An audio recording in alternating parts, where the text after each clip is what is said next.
Bonsoir à tous et merci de votre fidélité à l'AFIA, votre magazine de santé et de bien-être. Situation oblige, ce soir encore, nous allons parler de la maladie du coronavirus ou le Covid-19 ou la Covid-19 pour ceux qui le veulent. C'est une réalité. Passez l'information autour de vous et non le virus. Soyons des citoyens responsables. Respectons les mesures barrières pour nous protéger nos proches et ainsi sauver le pays et le monde entier de cette pandémie. Alors, avec nos invités, nous allons traiter de la question des tests en laboratoire. Pour en parler, j'ai le plaisir de recevoir le docteur Stéphane Benagabou, qui nous vient de Tougouri. Bonsoir, docteur. Bonsoir. Merci d'être avec nous sur le plateau de l'AFIA. Tout le plaisir est pour moi. Alors, en notre compagnie également, le docteur Alain Conseibo. Vous êtes hémobiologiste. Bonsoir. Bonsoir. Merci de nous honorer de votre présence. Merci à vous également. Alors, le décor ainsi planté, nous allons nous tourner vers Dr Benagabou. Vous pouvez nous faire un rappel de la maladie du coronavirus et dresser une situation actuelle dans notre pays? Ok. Merci, Madame Zungrana. Vous l'avez si bien introduit, la maladie du coronavirus. Alors, le coronavirus, c'est du moins le Covid-19 ou la Covid-19. C'est une maladie qui est due bien sûr à une infection d'un virus qu'on appelle le coronavirus. Il a un nom scientifique. Je pense qu'on va passer de ce nom scientifique. Ce virus a une transmission interhumaine, notamment la transmission se fait d'homme à homme. Bien sûr, dans les études, on a retrouvé qu'il y a des conditions, le manque d'hygiène qui peut être bien sûr à l'origine de cette transmission-là. Voilà, il y a plein de symptômes qu'on peut retrouver, mais le symptôme principal qu'on retrouve, c'est habituellement la toux, la fièvre et bien sûr beaucoup d'autres signes respiratoires. Alors, il faut également noter que en termes de situation actuellement, je pense qu'on est autour de un peu plus de 800 cas positifs au coronavirus. Il y a bien sûr beaucoup de cas guéris. Mais quand on regarde effectivement l'évolution, on se rend compte que la maladie, il y a une forte baisse, bien sûr, des cas, des nouvelles infections au niveau, bien sûr, du coronavirus au Burkina Faso et un peu partout, je dirais. Voilà. Merci, docteur. Alors, je me tourne à présent vers docteur Conseibo. Quelqu'un tousse, a de la fièvre. Est-ce de la Covid-19? Non, pas systématiquement, mais dans cette période où nous sommes vraiment dans la pandémie, ça fait partie des signes d'alerte où on doit penser prioritairement à la Covid-19. Quand on se retrouve dans une symptomatologie avec la toux, la fièvre, il faut y penser. Mais il y a tout un panel de maladies qui puissent donner également les mêmes signes. Et du reste, nous allons rentrer dans la saison pluvieuse. Nous aurons le palu, nous aurons la fièvre typhoïde, probablement la dengue. Et toutes ces maladies également peuvent donner la fièvre. Et il faudra pouvoir faire la part des choses. Comment se fait concrètement le diagnostic de la maladie du coronavirus chez nous? Ce qui est recommandé par l'OMS et qui est fait, j'allais dire partout, c'est pouvoir identifier directement le virus. Vous savez, en matière de tests au niveau humain, il est très difficile de voir directement le germe en cause d'une maladie. Donc, il y a des tests indirects où on essaie de voir des traces du germe. Et il y a d'autres tests qui cherchent directement le germe. Et au niveau de la COVID-19, on est obligé d'aller chercher directement l'ADN du virus dans l'organisme de la personne suspectée et être malade. Donc, c'est ça qu'on appelle la PCR, qui est... on prend un prélèvement au niveau du patient suspecté et on essaie de rechercher dans ce prélèvement l'ADN du virus. Et c'est en ce moment qu'on peut dire si oui ou non la personne est infectée ou pas. On entend parler de diagnostic massif. Qu'est-ce que c'est? C'est une stratégie, j'allais dire, de santé publique, parce qu'on a pas mal de stratégies. Il y a eu le confinement qui a été prôné par pas mal de pays qui souhaitent qu'on puisse éviter que le virus circule, ce qui est assez difficile, mais possible, parce qu'un certain nombre de pays comme le nôtre l'a expérimenté. Il y a également l'autre stratégie qui veut qu'on teste le maximum de citoyens pour tenter de trouver le virus et de le contenir là où il est. C'est ça les tests massifs.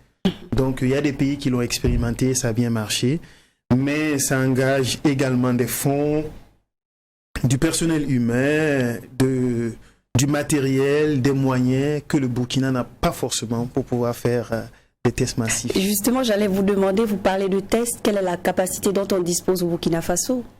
Actuellement, on a une bonne capacité, j'allais dire, dans la sous-région, parce que si ma mémoire est bonne, nous sommes actuellement à 5 laboratoires, 4 ou 5, je pense, docteur Benagou, qui arrivent à faire le test au Burkina.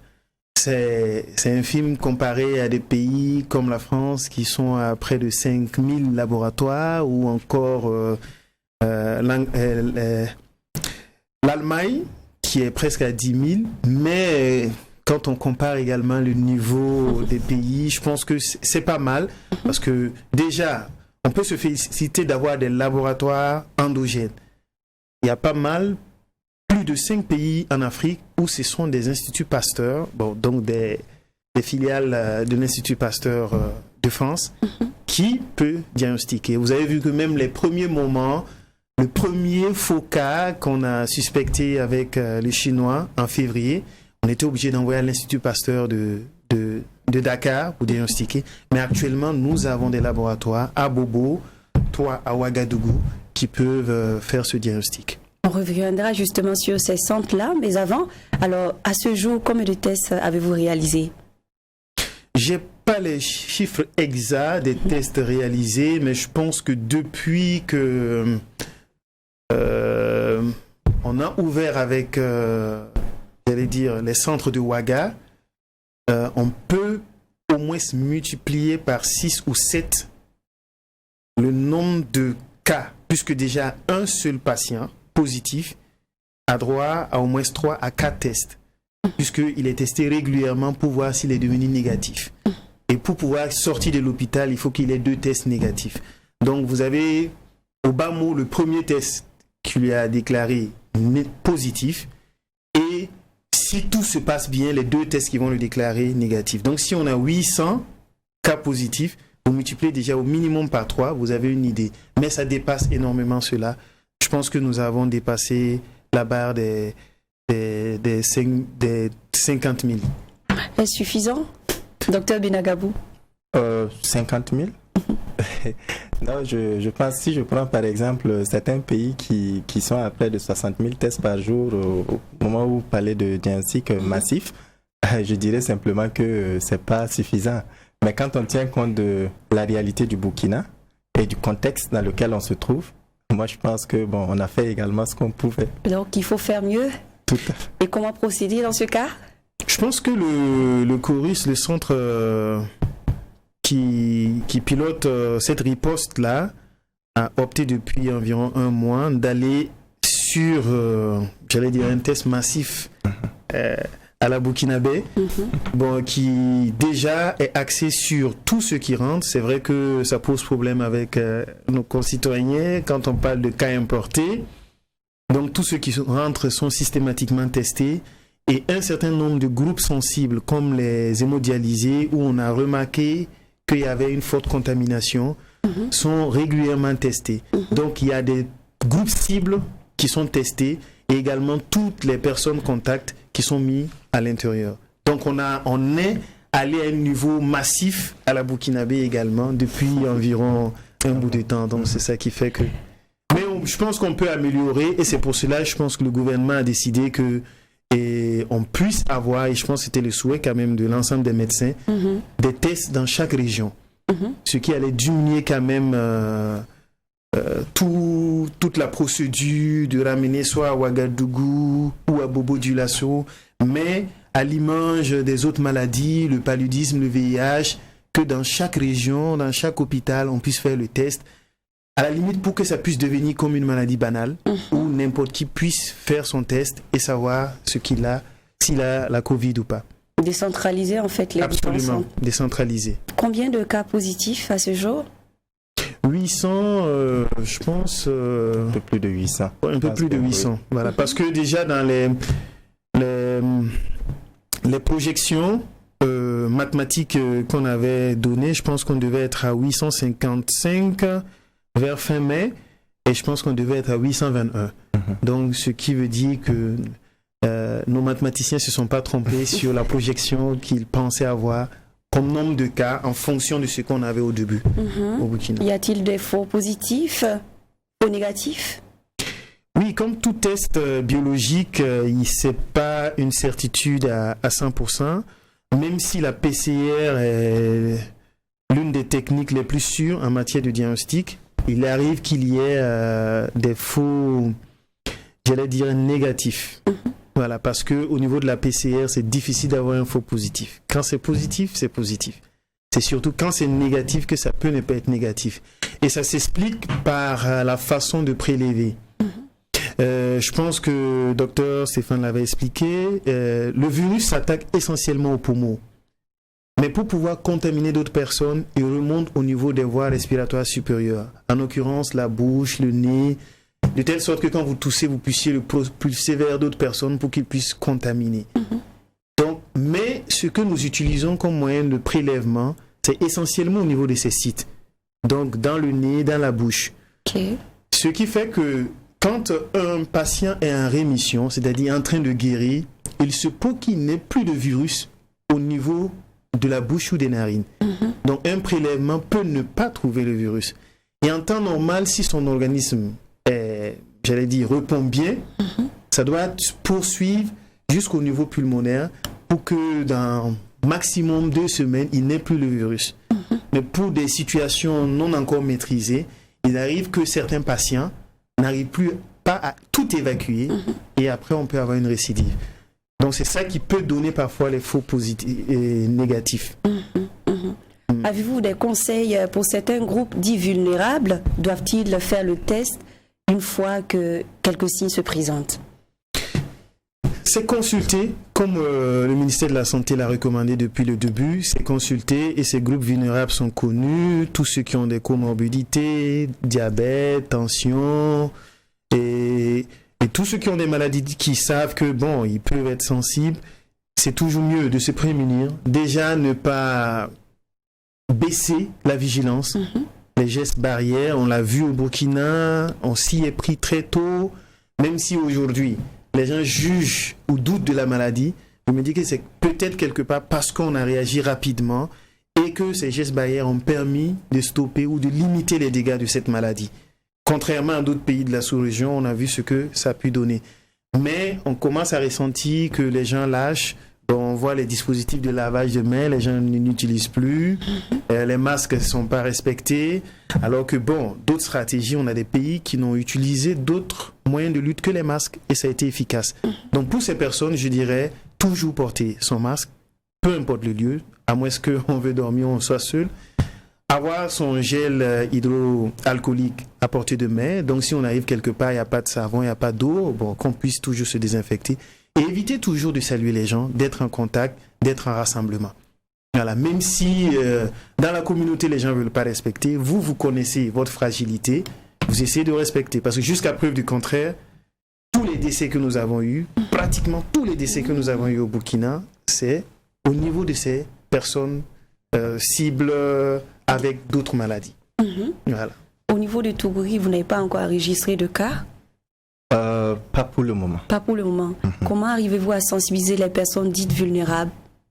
Alors, je pense que déjà même il faut en consultation recevoir ces patients-là qui, actuellement au niveau des formations sanitaires, il faut savoir qu'il y a déjà un dispositif qui est mis en place. Et l'information se fait déjà avant la salle de consultation et en consultation également. Bon voilà, on échange avec toutes ces personnes-là pour essayer déjà même d'avoir une idée sur leur connaissance sur la maladie.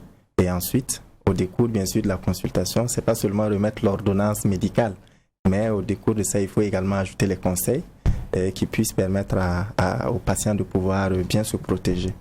J'allais également ajouter qu'il y a des activités dans la communauté qui se mènent. Voilà, avec bien sûr tous ces agents de santé communautaire, mais aussi les canaux tels que les radios et autres qui permettent en réalité de passer le message à toute la population. Voilà. En tout cas, bravo pour le travail abattu. Docteur Concebo, on entend parler de cas importés. Qu'est-ce que c'est?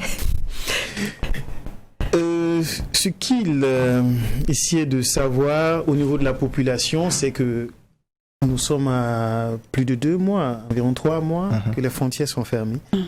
Et parfois, les gens oublient qu'il y a des Burkinabés qui étaient à l'extérieur, qui ont été bloqués par ces fermetures. Et pratiquement tout le monde a fermé ses frontières. Donc, ces personnes se retrouvent bloquées. Si c'est leur résidence définitive, officielle, il n'y a pas de souci. Mais si on a un voyage d'affaires ou d'études, bon, on ne peut pas éternellement rester à l'extérieur. En fait, il s'agit de ces personnes, de Burkinabés qui souhaitent revenir et que l'État organise leur retour et que systématiquement on opère des tests. Les gens sont choqués par le nombre, mais c'est pas aussi différent que si on avait les moyens de tester tous les Burkinabés. Parce qu'on vous a expliqué que la maladie, elle est en majorité bénigne. C'est-à-dire qu'environ 80 à 90% des gens qui feront la maladie auront juste peut-être un petit rhume en passant. Ils n'auront aucun signe. Donc, et c'est ceux qui ont vraiment des difficultés, soit un peu âgés ou qui ont d'autres maladies, qui peuvent développer des formes graves. Donc, le fait que tous ces voyageurs soient testés, forcément, on retrouve des positifs à l'intérieur. Parce que soit, déjà, les conditions dans lesquelles ces personnes sont restées à l'extérieur, c'est pas leur pays définitif ou d'origine. Donc, déjà, peut-être certains dormaient dans les gares, dormaient dans des écoles, dans des mosquées. Donc, c'est des conditions qui favorisent la contamination. Ce qui fait que, et en plus, les conditions même de transport. Bon, ils rentrent au pays, est-ce qu'ils étaient vraiment dans des cas où la distanciation était possible? Est-ce qu'ils avaient des masques? Est-ce qu'ils avaient le nécessaire pour pouvoir se protéger? C'est ce qui les rend plus fragiles, plus sensibles, de telle sorte que quand on fait des tests, on en trouve des positifs au milieu de ça. Mais ce n'est pas des étrangers, ce sont des Burkinabés qui rentrent chez eux et qui se retrouvent positifs.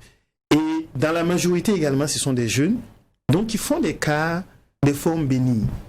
Donc ils vont passer juste peut-être 2 semaines, 3 semaines maximum au niveau des centres de prise en charge et qui vont retourner chez eux. Voilà, c'est ça qui fait que beaucoup doutent parce que la personne même testée n'a aucun signe, mais le virus est déjà dans le corps et probablement cette personne, si on l'a laissée dans la communauté, allait contaminer davantage et probablement s'il y a des personnes âgées ou des personnes avec des comorbidités, ces personnes peuvent faire des formes graves et en mourir.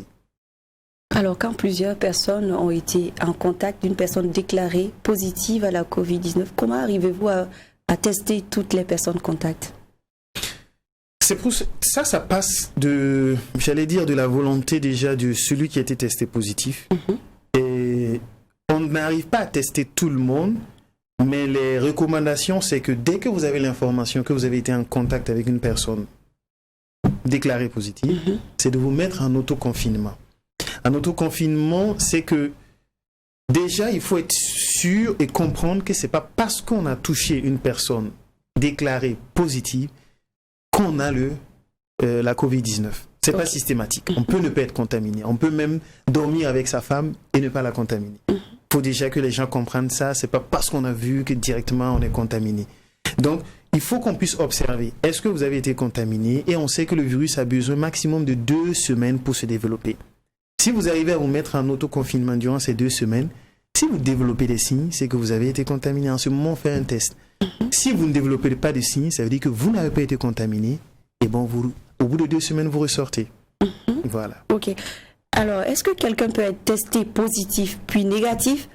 Ou une fois testé positif, reste-t-il à vie ou négatif à vie?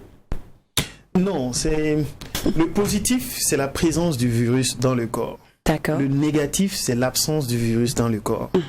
On ne peut pas rester avec le virus à vie, à moins de mourir en griffe. D'accord. Et même ça, il va quitter la tombe, je crois. Mais on peut négativer. Négativer, c'est-à-dire que comme c'est un virus et d'évolution bénigne, en réalité, et c'est ça qui fait qu'on a tellement de polémiques même avec les médicaments en cours, comme c'est une maladie qui peut se soigner seule, l'organisme lui-même peut la combattre. Ça fait que la première action de l'organisme, c'est d'éliminer les virus dans le corps. Et maintenant, l'essentiel du traitement, qui est de donner la force à l'organisme pour pouvoir combattre le virus, on garde tout le temps nécessaire pour que l'organisme puisse combattre ce virus, qui peut aller de 2 semaines à quelques mois.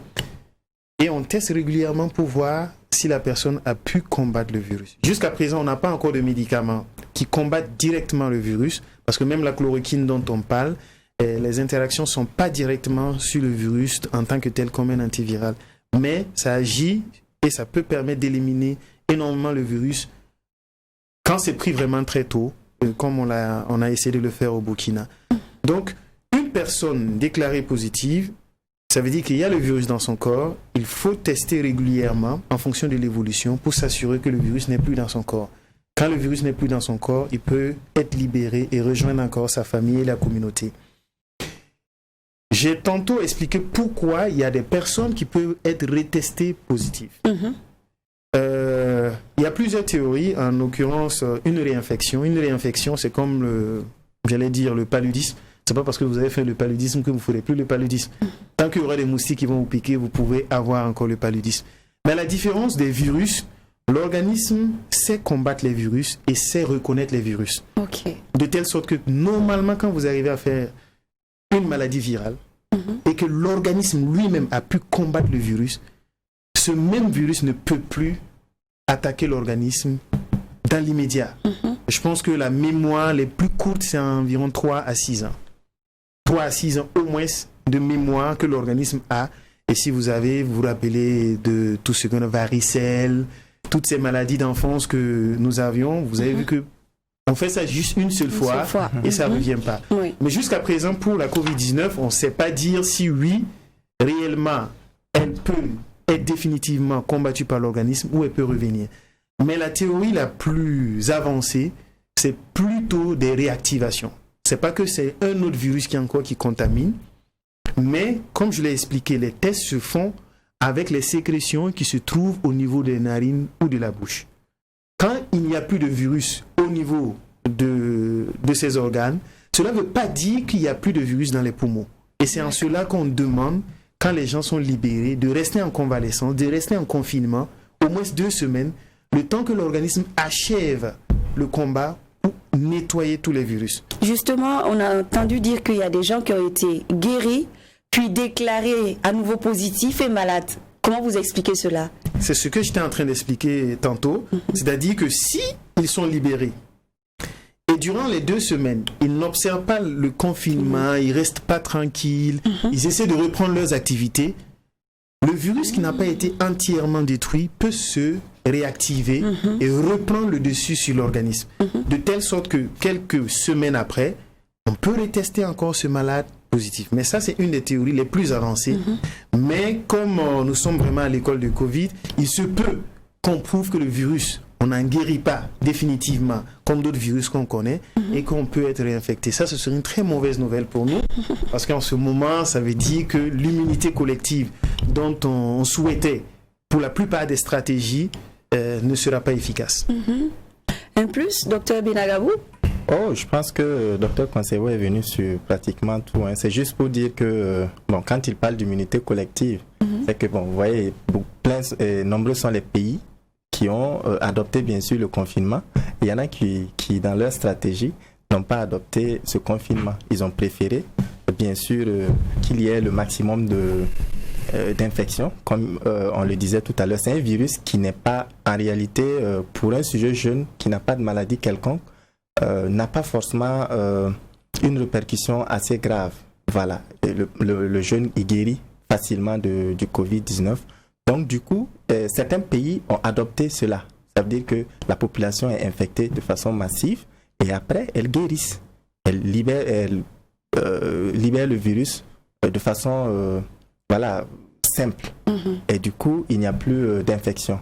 Mais cette théorie, je pense que si il s'avère que cette théorie elle est vérifiée, c'est pas très évident parce que la suite, ça ne sera pas aussi simple que ça. C'est ça. Oui. Et donc, pour passer à la suite de notre émission, nous allons suivre le micro-trottoir, toujours en compagnie de Dr Alain Consevo et de Dr Stéphane Binagabou. Nous avons rencontré des citoyens pour savoir qu'est-ce qu'ils pensent des tests et voici ce que ça donne. Vous me présentez? Bon, je me présente, je m'appelle, je me présente Bonkongu, voilà, je suis étudiant en médecine. Est-ce que déjà, vous connaissez comment se fait le test du Covid-19? Bon, jusqu'à présent, je ne sais pas tout, même si je suis dans le domaine. Mais néanmoins, je prends des renseignements avec mes collègues et les grands défensiers. Voilà. On nous dit tout le temps qu'on fait le prélèvement d'abord. Et après le prélèvement, mais pour le test, sincèrement, dit, je ne sais pas. Mais ce que je sais, c'est qu'on fait un prélèvement. Et c'est par ce prélèvement-là qu'on sait si la personne a le Covid-19. Si un jour il vous arrive de présenter des signes qui font penser au Covid-19, est-ce que vous êtes prêt à aller vous faire tester? Bon, franchement dit là, je vais douter d'abord. Parce que je crois bien qu'avant Covid-19, il y avait déjà ce qu'on appelle le rhume, il y avait déjà ce qu'on appelle la toux, il y avait déjà ce qu'on appelle aussi les maux de tête et autres. Donc d'abord, je vais me traiter à la maison d'abord, peut-être prendre des petits calmants et autres. Et là maintenant, ça ne va pas que ça persiste. Je vais me rendre maintenant à l'hôpital et puis voilà, faire le prélèvement. Et si jamais j'atteins aussi le Covid-19, en tout cas, je vais m'assurer que c'est vraiment ça avec le test. Est-ce que vous avez confiance au système sanitaire burkinabé pour détecter et pour soigner le Covid-19?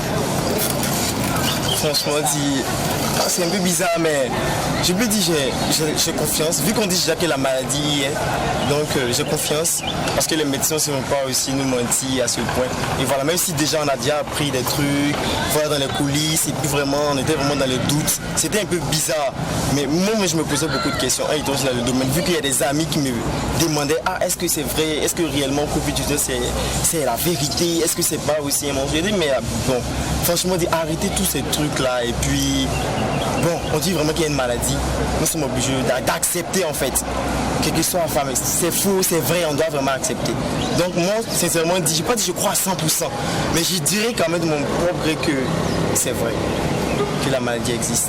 Est-ce que les résultats donnés par le laboratoire au Burkina ici, on parle souvent de 0 cas, souvent on a des trentaines. Est-ce que vous pensez que les résultats là sont vrais? Est-ce que vous avez confiance aux résultats issus de nos laboratoires? Bon, oui, j'ai confiance. J'ai confiance même si je ne suis jamais allé. Mais en tout cas, bon, en toute chose, on ne peut pas dire que c'est vrai, c'est faux. Il y aura des petits doutes en question. En fait, d'autres personnes vont le croire, mais d'autres personnes ne vont pas croire.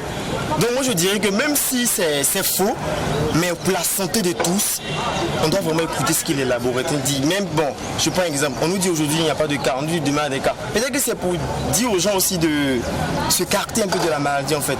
Je prends un exemple. On nous dit de porter des masques, mais voilà, même je n'ai pas porté de masque. Voilà. Donc je peux dire quand même j'ai un peu de doute sur la maladie. Mais il y a beaucoup de choses qu'on nous dit d'éviter en fait. Et les gens ne veulent pas éviter. Donc je dirais quand même aussi que, bon, peut-être que c'est pour amener les gens à respecter les différentes consignes données. Merci. Merci. Un commentaire, docteur Consevo? Non, c'est légitime. C'est vrai que j'ai pas très bien suivi le début. C'est un étudiant en médecine, ce qu'il a dit. Il dit qu'il est dans le système, c'est ça? Il est dans le système, bon, en tout cas en santé. Bon, c'est normal. Je pense que il partage l'avis de beaucoup de Burkinabés. Et ce matin, je voyais un commentaire qui disait que voilà, ce week-end, nous avons perdu 50 de nos compatriotes en 48 heures. Donc la personne a fait le commentaire que le terrorisme a fait ce que la Covid-19 a fait en 3 mois. Voilà, en un week-end. Donc tout ça met des doutes et avec tout ce qu'on a eu comme polémique autour, ça fait que finalement les gens ont vraiment des doutes.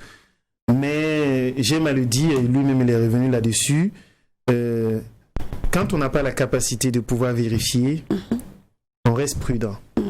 De telle sorte pour ne pas être victime. Parce que je pense que jusqu'à preuve du contraire, en dehors des décès, on n'a pas beaucoup qui sont ici, qui puissent aller dire, voilà, le terroriste, je connais un tel, j'ai vu du terrorisme. Mais rien que les décès, tout le monde croit et on a peur du terrorisme. Donc on ne va pas dire, on va aller au front, voir est-ce que réellement il y a des terroristes qui viennent ou bien c'est qui les tue, voilà. Donc c'est la même chose. Ici, on est obligé d'avoir confiance pour ne pas être la victime. Parce que après quand on va revenir dire oui, c'était vrai, toi tu seras déjà mort. Donc le mieux c'est d'être prudent, de se prémunir. Si après on dit c'était faux, bon, on pourra se régler les comptes en public avec tout ce qu'il y a comme procédure. Oui. Mais il ne faut pas jouer les Django, comme je l'ai dit. Et puis en temps, tu te rends compte que la maladie existe, mais toi, tu es déjà parti. Le virus ne connaît pas Django ici. Voilà. Il attrape tout le monde. Absolument. N'est-ce pas, Stéphane? Oui, les agents de santé en première ligne. Absolument. C'est ça. Voilà, donc je crois que moi je retiens juste quelque chose de positif chez l'intervenant, c'est que il a noté le fait que lui-même il y a des mesures qu'il ne respecte pas. Et voilà, et je pense que s'il l'a dit, c'est que quelque part il est un peu conscient. Et je pense que c'est l'opportunité effectivement de revenir là-dessus et de rappeler qu'il faut respecter ces mesures barrières et aussi savoir que la COVID-19, le docteur Conseillot le disait, si vous voulez, c'est une attaque terroriste dans le domaine de la santé. Donc il faut vraiment que tous les acteurs s'impliquent et que nous puissions d'une seule voix bouter la COVID-19 de Burkina. Ok.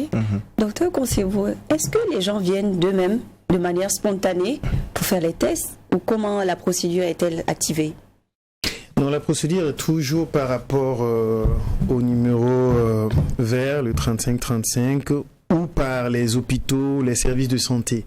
C'est-à-dire dans la pratique courante, je pense que le docteur Stéphane le disait, si on reçoit des malades qu'on juge suspects, on peut appeler le centre pour pouvoir effectuer des tests sur les malades et avoir le résultat.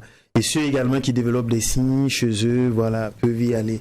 Je pense qu'à un moment donné, avec un peu les suspicions et surtout la crainte du centre de prise en charge qui est le CHU de Tingango, les gens avaient un peu peur et ne se déclaraient pas ou ne voulaient même pas être testés. Je le répète toujours, le danger ici n'est pas vraiment... Moi, bon, je touche du bois, si j'ai la COVID-19, j'allais dire que j'ai très peu de chances de faire une forme grave. Donc je peux être dans la défiance du système, ne pas faire le test, ne pas être hospitalisé. Mais le grand danger, c'est qu'autour de moi, j'ai des personnes fragiles, des personnes âgées, ça peut être directement mes parents, des connaissances, à qui je peux vraiment contaminer, des enfants qui vont sortir, aller contaminer d'autres personnes. Donc le tout n'est pas de savoir si personnellement je suis malade, mais est-ce que je ne suis pas cause de décès d'autres personnes de par ma négligence, de par mon refus de croire que réellement la maladie existe. Et parmi les théories qui ont permis qui essaient d'expliquer pourquoi l'Afrique a été moins frappée que d'autres, nous avons déjà la jeunesse de la population. Et très tôt, on y croyait, on se disait qu'avec la jeunesse, il y a de fortes probabilités qu'on n'ait pas beaucoup de cas comme en Europe. En Europe, les plus de 60 ans, c'est environ 30% de la population. Ici, c'est moins de 4% de la population. Et quand on regarde la promiscuité, le fait que les gens soient ensemble, quand on prend la ville de Ouagadougou, c'est quel site vous pouvez retrouver et avoir 1 million de personnes par jour? Ça n'existe pas. Pourtant, en Europe, dans les stations de métro, et en une journée, le matin, les heures de pointe, on trouve des millions de personnes qui se croisent, qui peuvent se contaminer.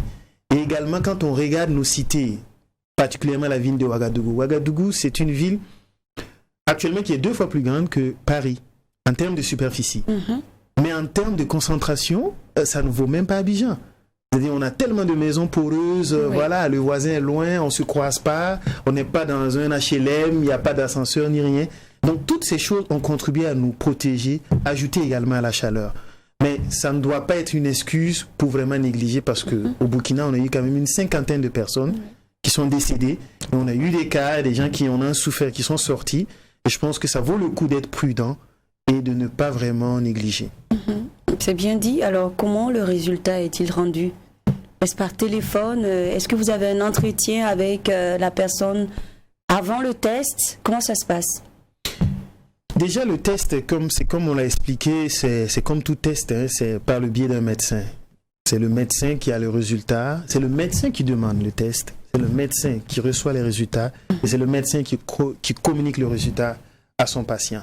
Nous avons eu des situations où parfois peut-être le patient n'est plus en capacité de recevoir, mais c'est les ayants droit qui reçoivent l'information du résultat et qu'on puisse faire la prise en charge. Parfois, les gens ne comprennent pas.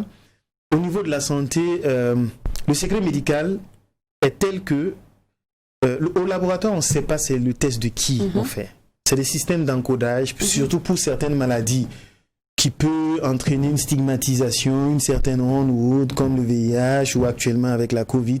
c'est des systèmes d'encodage. Donc, les techniciens au laboratoire ne savent même pas, c'est des résultats de qui ils manipulent. Donc, le système d'encodage se refait encore au niveau du chorus pour que le médecin ait l'information et qu'il puisse donner l'information à son patient. Maintenant, comme on se retrouve avec des gens qui ne sont pas forcément avec leur médecin traitant, par exemple, on parle des cas importés, nos compatriotes qui rentrent, qui sont logés dans des hôtels, bon, c'est un médecin commis d'office, j'allais dire un peu comme la justice. Voilà, on vous présente un médecin qui vous fait l'entretien et également qui vous dit qu'on va faire les prélèvements et après qui vient encore vous donner les résultats. Voilà, donc au niveau du patient, c'est toujours direct entre médecin et patient. Au bout de combien de temps on peut avoir le résultat? Actuellement, je peux dire maximum 24 heures. Parce qu'avant, on avait, comme c'était le seul centre de Bobo, il fallait acheminer, faire. Mais actuellement, un seul test, au bout de 6 heures, on a les résultats. Donc maintenant, c'est juste le temps des procédures et tout le reste. Maximum 24 heures, on a les résultats au Burkina. Quand une extrême urgence, ça peut se faire même en moins de 24 heures. D'accord. Justement, en ce qui concerne les centres, vous avez dit au total 4 centres, un à Bobo, 3 à Ouaga. Est-ce suffisant pour la gestion d'une telle épidémie? Non, pas du tout. Mais il y a également la disponibilité. D'abord, c'est une technique assez pointue. C'est pas tous les laboratoires qui pouvaient le faire. Mais je pense que le gouvernement est dans la dynamique de pouvoir décentraliser afin que tous les hôpitaux régionaux puissent effectuer ce test comme on a pu le faire également au niveau de Ouagadougou. Ailleurs, on a même associé les centres privés. Quand on prend la France, même au niveau des centres privés, on a disponibilisé de telle sorte qu'on puisse tester le maximum sans vraiment se rabattre sur un système centralisé comme on l'avait fait un peu au Burkina. Sinon, c'est vraiment insuffisant, mais on va y travailler. Je crois que le gouvernement fera le nécessaire pour qu'on puisse y aller comme c'est l'optique actuellement de faire massif, même à la Burkinabé. Donc je pense qu'on va travailler à pouvoir décentraliser. Le problème qui va se poser, ce sont les réactifs. Ça frappe toute la planète, tout le monde en demande. Donc il se peut qu'il y ait des moments que le Burkina, et on n'est pas une grande puissance. Si en temps on passe commande et on est en concurrence avec les États-Unis, bon, vous savez que voilà. Il y a pas match. Le choix est vite fait. Pourquoi vous dites ça? Ça se comprend. Voilà, en tout cas, le thème est intéressant. Ce soir, on parle des tests réalisés en laboratoire, toujours en compagnie de Dr Alain Consebo et de Dr Stéphane Benagabou. Alors, les artistes s'engagent, vous le savez, docteur? Oui. Il y a 1 milliard et demi de ministres sanglés. Voilà. Même au niveau de la santé, on a un docteur Hassan qui a fait sortir un son, un médecin qui a chanté et c'est sorti hier. Il faudrait nous donner son contact, comme ça on va programmer en fait son clip et tout. Oui, absolument. Mais en attendant, je vous invite de regarder le clip du collectif dirigé par Smokey avec le titre « Y croire encore ».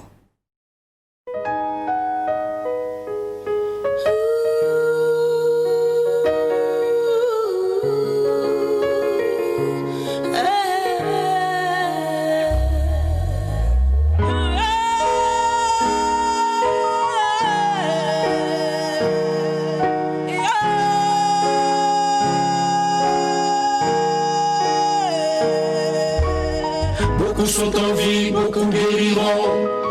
Après cette épreuve, nous nous reverrons. Le monde sera-t-il plus juste qu'auparavant? Saurons-nous grandir en restant des enfants? Jamais vraiment seul, car on se ressemble. Aucun mur ne nous empêche d'être ensemble. Saurons-nous grandir, saurons-nous apprendre?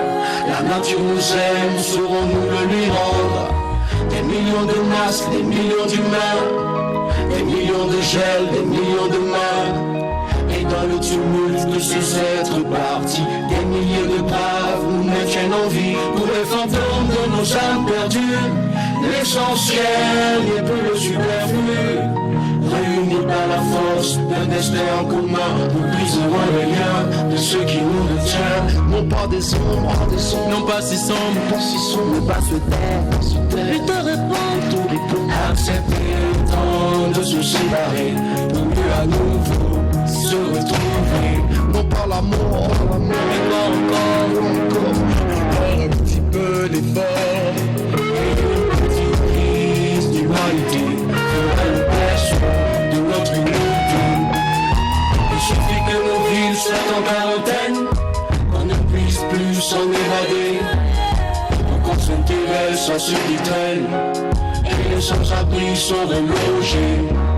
Il suffit que des magasins ferment, que partager soit nécessaire, que nos emplois deviennent précaires, pour qu'on redécouvre la solidarité.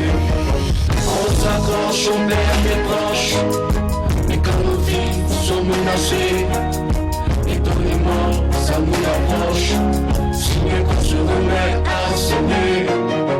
L'amour est tout ce qui nous reste, le souvenir d'un monde immonde, que nous voulons voir disparaître au bénéfice d'un meilleur monde. Pour les fantômes de nos âmes perdues, les anciens et puis les superflus, accepter un temps de se séparer, pour mieux à nouveau se retrouver. Non pas descendre, ne pas se sombrer, ne pas se taire, plutôt répondre, accepter un temps de se séparer, pour mieux à nouveau se retrouver.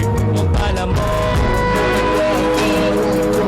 encore un petit peu d'effort, et une petite crise d'humanité fera le berceau de notre unité. Non pas des ombres, non pas si sombres, non pas sur terre, plutôt répondre, accepter un temps de se séparer, pour mieux à nouveau se retrouver.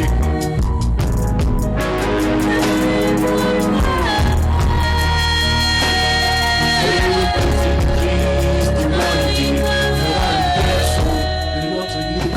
Bravo au collectif. En tout cas, nous avons pris plaisir à nous exprimer à travers ce beau clip dirigé par Smokey. Oui, l'espoir est permis. Si tout le monde s'engage, nous allons vaincre la Covid-19, n'est-ce pas, docteur? Absolument. En quoi faisant? En respectant les mesures barrières et tous les conseils que les agents de santé, le ministère de la Santé prodigue, en faisant tout pour ne pas être un vecteur du virus, pour ne pas être malade et ne pas transmettre le virus. Et vous, docteur? Je crois que c'est dans le même sens. Hein. Ouais. En termes de collectif, je pense qu'au Burkina, nous avons besoin de ça. Il faut que tous, on se donne la main. Et à l'image, bien sûr, de la dernière image qui reste en tête, c'est effectivement voilà, cette union, l'ensemble de tous ces artistes. Et j'y pense et je crois fermement que tous les Burkinabés, partout où ils sont, voilà, ils pourraient effectivement se donner la main pour lutter le Covid-19 du Burkina. Bien dit. Alors, bientôt, on va ouvrir les frontières. On aura tout un flux de voyageurs. Comment comptez-vous faire les tests? C'est déjà en cours, comme je l'ai expliqué tantôt, avec la mise en quarantaine systématique de tous ceux qui rentrent. Maintenant, si l'avantage de l'Afrique de l'Ouest, c'est que nous avons une organisation ouest-africaine de la santé qui a permis, vous avez vu qu'au début de la crise, il y a eu une rencontre au sommet, je pense une vidéoconférence entre les chefs d'État où voilà, ils se sont partagés des expériences prises, également des résolutions. Je pense que si c'est un travail collégial dans ce sens, on peut éviter la catastrophe dans chaque pays. En ce moment, c'est vraiment organisé avec un système de part et d'autre qui permet de mieux gérer. Mais si c'est chaque pays qui ouvre ses frontières quand il veut, ça va être difficile à contenir. Parce que pour le moment, on n'a que des volontaires qui décident de rentrer. Mais quand ce sera des voyageurs ordinaires, je doute fort que nos capacités puissent permettre de mettre tout voyageur qui rentre au Burkina en quarantaine et après faire les tests. Alors que l'idée ici, c'est quoi? C'est pas si on décide de faire les tests à la frontière, quelqu'un de négatif à la frontière ne veut pas dire qu'il est vraiment négatif. C'est ça. Il peut rentrer au pays et après développer sa maladie. C'est pour cela qu'on met les 14 jours nécessaires à la maladie de se développer pour pouvoir s'assurer que la personne est négative avant de pouvoir faire entrer. Mais nous sommes un pays de l'intérieur, nous n'avons pas aussi les capacités de fermer éternellement nos frontières, donc on sera obligé de faire avec. On sait, docteur, que tout le monde ne passe pas par les points de contrôle tels que les aéroports, la gare ferroviaire et autres. J'ai mon oncle berger qui aime traverser la rivière pour aller au pays voisin. Comment serez-vous alerté dans ce cas? Déjà, ces genres de déplacements sont aussi moins à risque. ils peuvent ne pas se retrouver dans la population des villes et autres qui ont déjà été en contact avec le virus. Voilà, le berger qui traverse les frontières ou le cultivateur qui part de l'autre côté voir son cousin qui est ghanéen. Bon, c'est pas forcément ces personnes qui sont les personnes les plus à risque. C'est réellement celles qui ont été dans des gares, qui ont été dans des aéroports, dans des lieux de rassemblement qui puissent vraiment les mettre à risque. L'autre élément, c'est la sensibilisation de la population. C'est se dire que c'est d'abord pour nous-mêmes, c'est pas pour faire plaisir au gouvernement ni à qui que ce soit. Si mon cousin traverse la frontière, il vient, que même au niveau communautaire, on puisse travailler à le mettre en confinement. Au bout de 2 semaines, s'il ne fait pas de fièvre, il ne tousse pas. Donc même sans l'accompagnement des services de soins, nous aussi on peut se dire que oui, il n'a rien. En ce moment, il rejoint la communauté. Mais si on néglige, il peut ne pas être personne à risque, mais avoir eu une rencontre malencontreuse avec une personne contaminée et ramener le virus dans le village, et ça peut faire des dégâts. On évoque encore l'implication des communautés dans cette lutte, docteur? Tout à fait.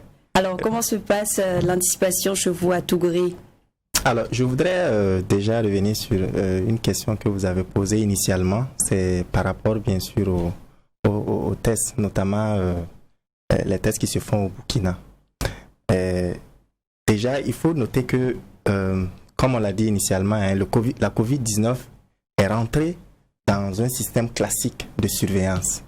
Donc, que ce soit à Ouaga ou que ce soit un peu à Tougouri, bon, on surveille la COVID-19. Quand vous dites système classique de surveillance, pour mon oncle qui nous regarde, en termes simples, c'est quoi? Alors, c'est pour dire que déjà, il y avait en réalité des maladies qui étaient classées dans le système de santé du Burkina et qui sont sous surveillance.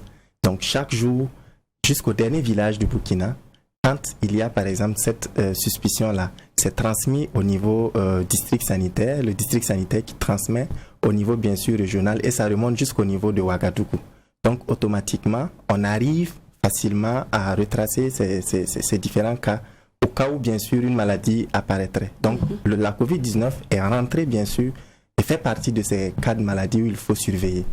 Donc du coup, c'est vrai que bon, ces laboratoires en termes de quantité, 4 ou 5, pas très évident, mais il y avait un système classique qui fait que facilement on prélève depuis Falangutu et on envoie pour effectivement vérifier. Donc c'est juste pour assurer les populations que voilà, ça se fait et jusqu'au dernier village du Burkina. Maintenant, pour revenir bien sûr à la question, c'est voilà, partout où on va, on revient toujours à la communauté. Et bien sûr que la surveillance est de pair parce qu'il y a des agents de santé communautaire qui ont l'information et automatiquement quand ils sont interpellés par la communauté, ils font le retour aux responsables de la formation sanitaire dans laquelle ils sont, notamment les différents majors, les infirmiers majors des formations sanitaires et eux, comme c'est rentré maintenant dans le système classique de surveillance, ils vont appeler au niveau district, le niveau district qui va appeler au niveau régional et ainsi de suite. C'est comme ça que ça se passe. Voilà. C'est le cas à Tougouri? Oui, il n'y a pas de problème, ça se passe très bien. Alors, on est en train de tendre vers la fin de l'émission. Un dernier mot, docteur Konsebo? Bon, déjà, ça allait vite. Oui, ça allait vite. C'est juste rassurer déjà pour l'efficacité des tests. Bon, les gens sont parfois dans le doute. On utilise les mêmes tests qu'aux États-Unis, qu'en France, qu'en Chine, qu'en Inde, c'est les mêmes tests. Le Burkina ne fabrique pas de on tests. est rassuré, docteur. Le Burkina ne fabrique pas de tests, donc on est obligé d'utiliser les mêmes standards que voilà. Et je pense qu'à un moment donné, il y a eu même des bruits de tests rapides qui sont moins performants. Et jusqu'à présent, le Burkina a pris l'option de ne pas les utiliser, d'utiliser le test de référence qui coûte plus cher, qui est plus difficile à faire, mais qui donne des résultats plus sûrs.